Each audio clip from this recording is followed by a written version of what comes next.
మనము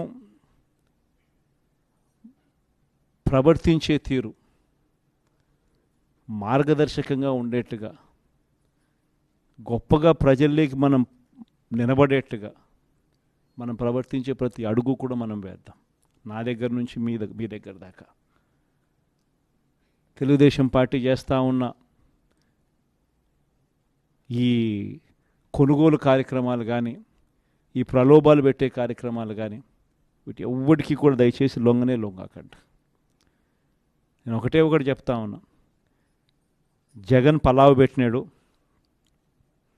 చంద్రబాబు బిర్యానీ పెడతానన్నాడు.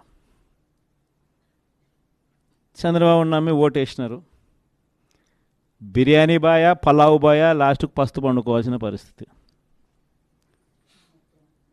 చంద్రబాబును నమ్ముకుంటే ఎక్కడైనా ప్రజలైనా అంతే, నాయకులైనా అంతే.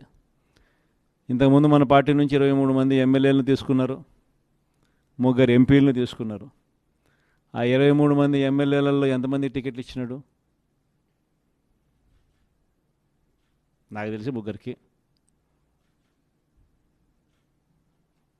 ఆ 23 మంది ఎమ్మెల్యేలను తీసుకునేటప్పుడు ఒక్కొక్కరికి ఎంత ఇస్తామన్నాడు?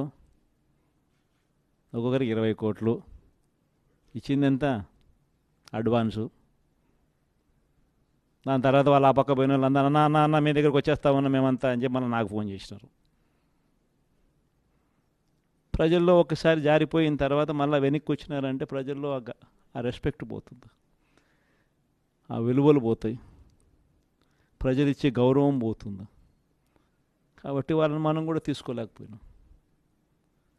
వాళ్ళ రాజకీయ జీవితాలు ఏమైపోయినాయి?